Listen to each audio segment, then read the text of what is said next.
பார்க்கலாமே. நீங்க கண்ண மூடுங்க, நான் உங்களுக்கு 3 தடவை தண்ணி குடிக்கலாம். குடிக்கிற தண்ணியில இந்த தண்ணி பெஸ்ட் தண்ணி நீங்க கண்டுபிடிக்கணும். ஓகே, சரி கண்ண மூடுங்க.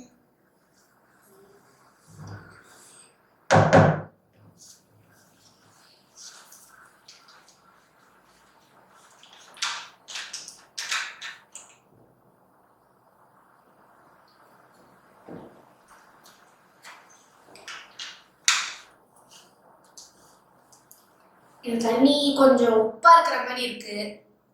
ஓகே, நெக்ஸ்ட்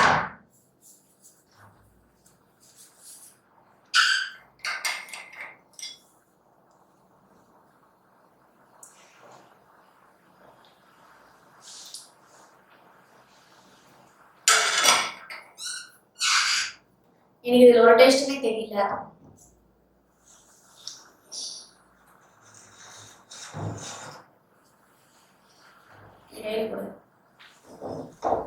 இங்கேயே குடிச்சு பாருங்க.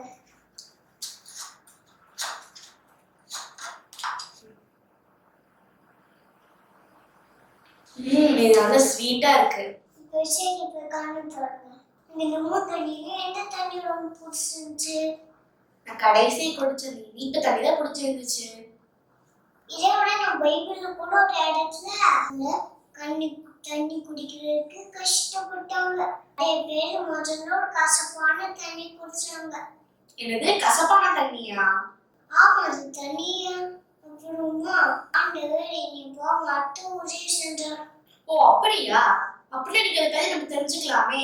ஓகே, தெரிஞ்சுக்கலாம். இயேசு கிறிஸ்துவின் நாமத்தினாலே உங்கள் அனைவருக்கும் என் வாழ்த்துக்களை தெரிவித்துக் கொள்கிறேன். ரெசிடியூர் எவ்வளவு வெளிப்பாடத்தை படிக்க வந்திருக்கவங்க எல்லோரையும் நான் கூட வரவேற்றுக் கொள்கிறேன்.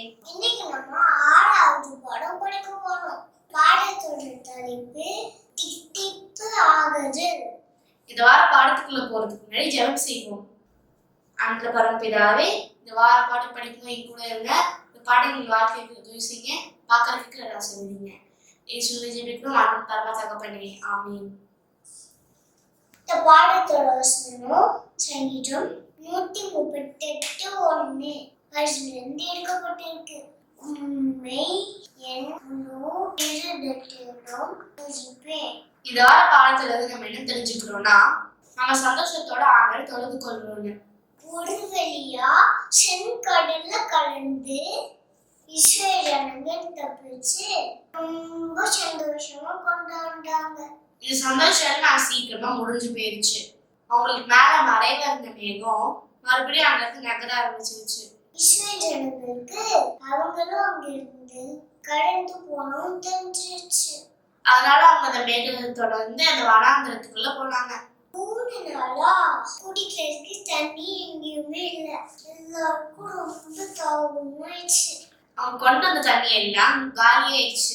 அவங்க உயிர் வாழ்றதுக்கு எப்படியாச்சும் அவங்க தண்ணி குடிச்சுதான் ஆகணும் அப்படின்னு ஒரு சூழ்நிலை வந்துருச்சு. இந்த மேகம் அவங்கள மாறா அப்படின்னு ஒரு இடத்துக்கு கூட்டிட்டு போச்சு. அங்க அவங்களுக்கு தண்ணி கிடைக்கும் நினைச்சிட்டு போட்டாங்க. மோசேக்கு இந்த பகுதியில நல்லா தெரியும். 40 வருஷம் ஆடுகளை மேய்ச்சப்போ இந்த இடத்துல தண்ணி இருக்கும் அப்படின்றது அவருக்கு தெரியும். ஆனா இன்னொரு விஷயமும் அவருக்கு தெரியும். அங்க இருந்த தண்ணி குடிக்கவே முடியாது, ரொம்ப கசப்பா இருக்கும். ஆனா ஆண்டவரையா எங்க கூட்டிட்டு இருந்தாரு அப்படின்னு நினைச்சார். மோசே நினைச்சு பார்த்த மாதிரியே இந்த ஜனங்கள் எல்லாரும் தண்ணி தண்ணி அப்படின்னு சந்தோஷத்துல ஓடி போனாங்க. ஆண்கள், பெண்கள், சின்ன பிள்ளைங்க எல்லாரும் வேகமா தண்ணி கிட்ட ஓடுனாங்க. முதல்ல போனவங்க தண்ணி எடுத்து குடிச்சாங்க. குடிச்ச உடனே அவங்களோட சந்தோஷம் கவலையா மாறிடுச்சு. ஏற்கனவே 3 நாளா தண்ணி குடிக்காம அவங்க கஷ்டப்பட்டுட்டு இருக்காங்க. ஆண்டவர் எகிப்து போர்வீரர்கள் கிட்ட இருந்து உங்களை காப்பாத்தி 3 நாள் தான் ஆயிருந்துச்சு.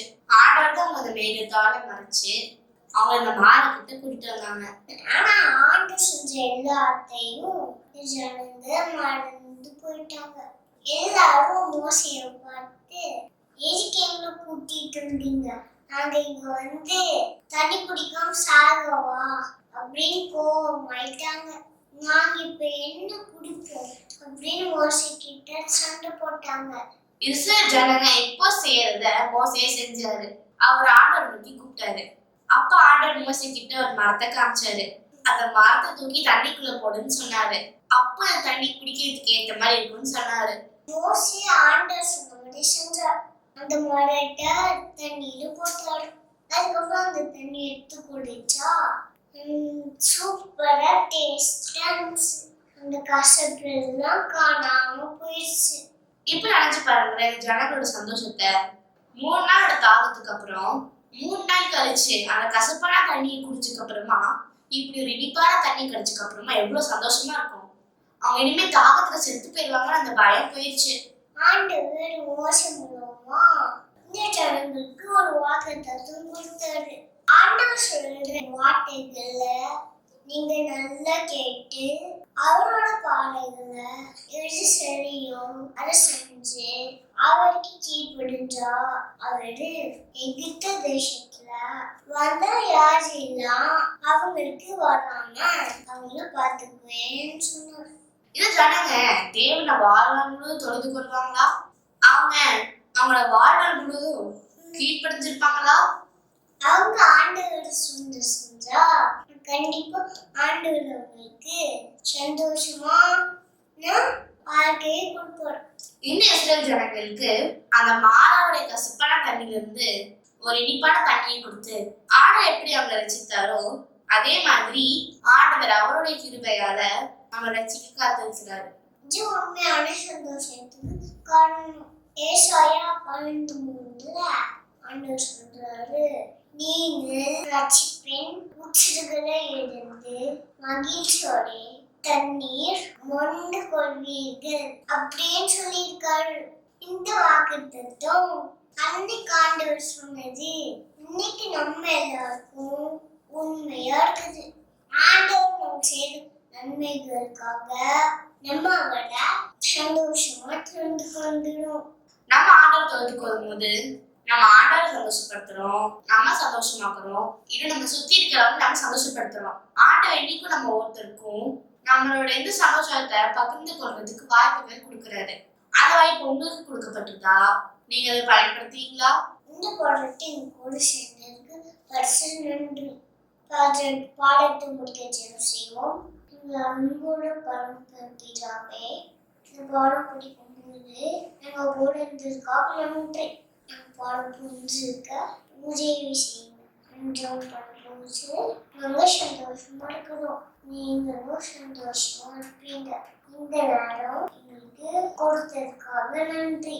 இதை பார்க்கல கேட்கிற யாரையும் ஆசீர்வதிங்க.